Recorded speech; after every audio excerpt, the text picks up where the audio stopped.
In less than a week, I'll be able to tell you all 84 new cards coming in Pitch Black, which releases on July 16th in Pokémon TCG Live. Today, though, the 5th of 6 new Megas was revealed in Japan. However, Mega Chandelure is nowhere near as exciting as the introduction of Ghost Veil, a brand new deck that absolutely bodies Dragapult EX. If you're a boomer, you remember Night March. If you're a zoomer, you remember Mad Party or United Wings. And if you're a Denzel Washington fan, you remember the Titans. With Pitch Black on July 16th, you'll know Ghost Veil, the next evolution of this type of deck. Ghost Veil is a brand new archetype that seems almost specifically designed to counter Dragapult, Dusknoir, and Munkidori. Though we've already had Battle Cage, Psyduck, and Chaos Rising Patrat, and Dragapult with Dusknoir and Munkidori is still tier 1. But I'm totally, absolutely, unequivocally sure this will mark the end of Dragapult. Well, the end of Dragapult having a quarter meta share. Because come July, it might drop as low as a fifth. Like my juicy rump when I'm putting on pants, there's a lot to cover. I'll start with the Ghost Veil ability, which says this Pokemon can't be affected by effects of attacks or abilities from your opponent's Pokemon. That is absolutely huge. Put simply, Ghost Veil stops Dragapult's Phantom Dive Pings, Dusknoir's Curse Blast, and Munkidori's Adrenabrain. This means we will finally have a single prize deck in Standard that doesn't get shredded by the dragon. Additionally, if you're an Alakazam player, well, you might not be anymore. Because Ghost Veil blocks all effects of attacks, you can't touch them with your powerful hands or your powerful feet. And no number of Enhanced Hammer will change that. Ghost Veil also protects against things like Frostlass's ability and Uchi's Spread Attack. Yeah, it's basically a single prize connoisseur's dream deck. However, Ghost Veil does nothing against traditional damage from attacks. Using the Greninja matchup as an example, your bench Ghost Veilers can still get Mirage Barraged unless of course you have Shaman down. Thankfully though, the Ghost Veilers are protected from Mega Greninja's Mortal Shuriken. But, and this next part will confuse new players even further who think damage and damage counters are the same thing, someone like Frostmoth will be able to spread 20 damage to all your Pokemon unless, again, you have Shaman in play. However, the sleep effect from Frostmoth's Chilling Wangs will be blocked by Ghost Veil. Like I said, confusing. And nubile young Pokemon TCG virgins will need to watch my 10 mistakes new players make video 6 or 7 times to even begin to comprehend the various potential interactions. I feel like I've talked forever about Ghost Veil and yet I haven't even brought up the attackers. Obviously the Sinistcha and Shuppet are terrible, only acting as ways to evolve into the much better Sinistcha and Banette. But can I just take a moment to mention how amazing it is to see a 30 and 50 hit point basic and not immediately push them from my mind as unusable in a Dragapult world? It's enough to bring a smile to my cold, cracked, yet still plump lips. Anyway, Sinistcha. For any energy, Matcha Spin puts 4 damage counters on each of your opponent's Pokemon, provided there's at least 6 Ghost Veilers in your discard pile. There's 16 total that we know of so far, so it should be possible after a couple turns. And if you wanted to go with Brilliant Blender as the A-Spec, you can guarantee 5 immediately with something like Ultra Ball or Carmine or Naveen adding a 6th. Just be aware the Battle Cage does block Matcha Spin's effects, so you'll need your own counter stadium. Risky Ruins could be fun for reasons I'll talk about in a minute, but Prism Tower coming on Chaos Rising is definitely the best since it helps fill up your discard pile. Then there's Banette, who I think is sitting in a cuck chair. To be honest, you'll only ever use this card if you're off to a rough start, or if you start Shuppet as your lone basic. Dollcatch does 80 damage for a single Psychic, which could be a Telepathic. And let me tell you right now, you will be absolutely running 4 copies of Telepathic in this deck. While 80 damage is low, that is enough to KO weak things like Dreepy and Riolu and Badoo. Plus, you can grab any card from deck afterwards. That could be your A-Spec, whether it's Brilliant Blender or Unfair Stamp or something like the new Gwyn supporter who will be great here. Despite the potential playability of both Sinistcha and Banette, they won't be your main attackers. That honor goes to Delmise with Spiritomb as your late game sweeper. For a single Psychic, which again can be a Telepathic, Delmise does 30 base damage, so you can KO a Badoo. But if you have at least 4 Ghost Veilers in the discard pile, it does 170 damage. So a turn 1 Transceiver for Petrol for Blender is exactly what this deck wants. That 170 damage is enough to one-shot Meowth, Lucario, and Dragapult, though you will need Lily's Clefairy in play for the latter. While Delmise will likely end up being the anchor of this deck, I should point out that neither it nor Spiritomb have the Ghost Veil ability. Though Delmise does have 140 hit points, which is more than some stage 2s, and that's wild. As for Spiritomb, you don't have to use Sinistcha 3 or 4 times to fully utilize its Soul End attack. You could simply attack a few times with Delmise, not taking a knockout on anybody by properly utilizing Repeller Boss's orders, then hit them with the Soul End. For that same telepathic psychic energy as Delmise, Soul End quadruples the amount of damage counters on 2 of your opponent's Pokemon provided you have at least 13 Ghost Veilers in the discard pile. Again, there's 16 total Pokemon with the ability, so Spiritomb is almost always going to be saved for the later stages of the game. But if you play your cards right, 2 Spiritomb turns in a row will be absolutely devastating.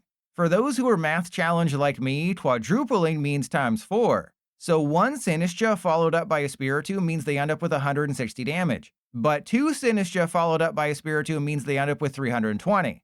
And 3 Sinistcha followed up by a Spiritomb is overkill, like you just KO'd a weak enemy in Final Fantasy X. I know your feet are getting wet at the possibilities here and you're reaching to grab a mop, but I have some news that will dry those tootsies right up. While Monkey Dory can't place damage counters on a Ghost Veiler, they can still heal 30 damage from their Pokemon. And Battle Cage blocks both Sinistcha and Spiritomb's attacks. So you kinda need to run Patrat, who Dragapult can feast on. Same with Shaman, who stops you from getting destroyed by Greninja and Wellspring Mask Ogerpon. Except Mega Greninja and Dusknoir can dispatch the shrub, which means you might also need Psyduck for Dusknoir. But then you offer up another weak bench sitter who Dragapult can target. Plus, someone like Festival Lead can just put a Rabsca in play, forcing you to manufacture a KO with Delmise. Basically, while I have high hopes for the Ghost Veil archetype and its place in our next meta, it's not necessarily going to be a smooth ride. And don't even get me started on how awful the mirror match will be. You can't spread damage counters against each other's Ghost Veilers, so it's basically whoever gets the first Delmise attack wins. One card that will definitely help Ghost Veil is Gwyn.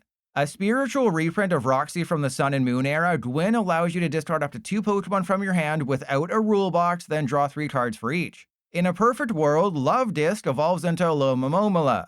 Also in a perfect world, she's a draw 6, instantly making her better than that stupid Kofu. Unfortunately, one cannot simply chuck 4 copies of Gwyn into their deck and call it a day. Despite being potentially super powerful early on in the game, she's terrible after getting red carded. Because if there's no Pokemon in your hand, you're drawing nothing. And if there's only one, she's no better than a rival draw 3 supporter like Urbane. Obviously, Gwyn was created for the Ghost Veil deck, despite the fact that she has a Chandelure on her head. That archetype wants Pokemon in the discard pile, and that's literally her whole purpose. But I think Alakazam will also have a use for her. Gwyn can be a draw 6 as early as turn 1 if you run Fan Rotom. Then you can Sacred Ash anyone who's lost back into your deck, reusing them later. Though how Alakazam is supposed to survive the Ghost Veil matchup, I'm not sure. I guess just run 4 Battle Cage, target their Delmise, and hope. Finally, while I don't think anything will make Kingdra EX playable, Gwyn is at least interesting. You can discard Aurorus and maybe Ludicolo with her, then King's Order them into play. I'm not saying it's a good idea or even a viable one, but at least it's an idea. Continuing the string of disappointing Mega Pokemon, Chandelure is a swing and a miss. Get it? A swing and a miss? Because there's that song about swinging from the chandelier? You know what? Never mind. Up until March of this year, we had Spidops DX in Standard. This did damage based on the amount of pips in your opponent's active Pokemon's retreat cost, with its ability increasing that number by 1. And yes, the official term for that specific symbol is pips, which is also what the divots on dice are called. Now that you have your useless fact of the day, if I may, let me just say that Spidops was never really a thing. I'm giving you this brief history lesson to prepare you for Mega Chandelure because this guy is essentially just a stronger Spidops. This time around, it does 130 base damage for 2 Psychic, plus 50 more for each pip in your opponent's active Pokemon's retreat cost. That's fine against Dragapult and Lucario, who both get one-shot through weakness by Phantom Maze. And if they happen to have an air balloon attached, Chandelure's ability increases your active's retreat cost by 1, and it stacks. So as long as they have at least a 1 retreat cost, both of them are done. Getting a Mega Chandelure deck to work seems pretty straightforward. It's a Psychic type, so use Telepathic to find your basics, Mystery Garden to draw cards, and Wondrous Patch to accelerate energy.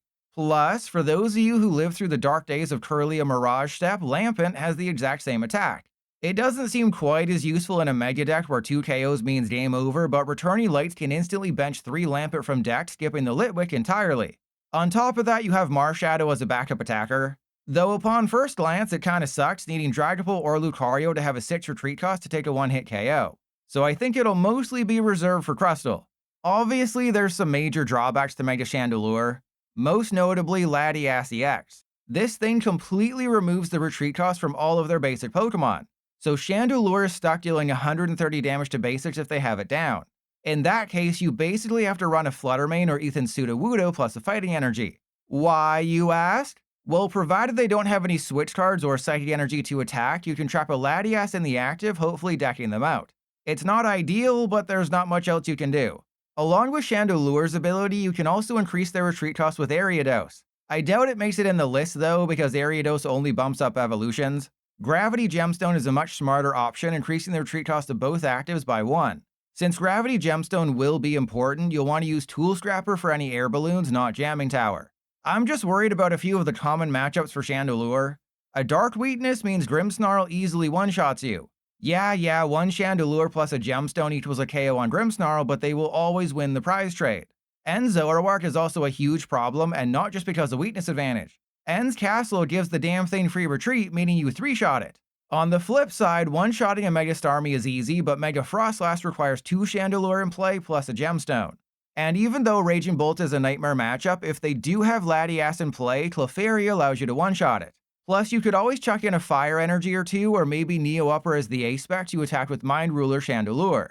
Along with Marshadow, it helps solve the Crustle matchup while also punishing large hands. But yeah, until Latias rotates early next year, along with Dragapult and Badoo and Pheasantipity and every ace-spec, I'm not sure how many people want to swing from this Chandelure. It wasn't just new Pitch Black cards getting revealed this week. We also learned about all 9 of the starters coming in Series 2 of the First Partner Illustration Collection. This time around, it's all about the starters from Johto, Unova, and Galar. The collection will cost $15 US and releases on June 19th. Unfortunately, for that $15, you only get 1 pack featuring the promos, and that pack has just 3 cards. You do also get 1 pack from Chaos Rising and 1 pack from Perfect Order in the bundle, but if all you want is the new promos, get ready to spend a lot of money. Despite what you may think at first glance, these are all brand new original cards, not just special arts for existing ones. Like the first series though, they're all underwhelming, typically featuring worse or more expensive attacks. However, one is getting a lot of attention, and that's Grookey. Currently, Festival lead decks are running a copy of Rillaboom to deal with Cornerstone Masked Ogerpon. This new Grookey, along with a Brave Bangle and Black Belt's training, one-shots Ogerpon. It does take 2 energy, but if you wanted another way to deal with Cornerstone Mask, it's coming next month. Now, if you're a TCG Live player and wondering why you've never heard of Series 1, well, I made a YouTube short about this a month ago. Put simply, they botched it. While the cards themselves did become available in the game as expected in March, the collection itself isn't available for purchase in-game. Worst of all, you can't craft the individual cards yet. Yeah, if you didn't know, certain promos are also affected by the over-numbered crafting ban, which forces you to wait 6 months. So you either have to redeem the code within the collection and get them in live right now, or wait until September. Despite my title of that short calling TCG Live pay to win being more of a joke, it's also kinda right? Pay to win means paying for an advantage over other players. That's exactly what these collections are. Because if you want to get your feet on that new Grookey for your Festival lead deck, you either have to spend 25 cents on a code and hope you pull what you need, or wait until December. The full reveal of Pitch Black will happen in less than a week, so make sure to fondle that subscribe button with your pinky toe. We know there will be 6 megas in the set, including Darkrai, Excadrill, Chandelure, and Zeraora, with the latter not being shown yet.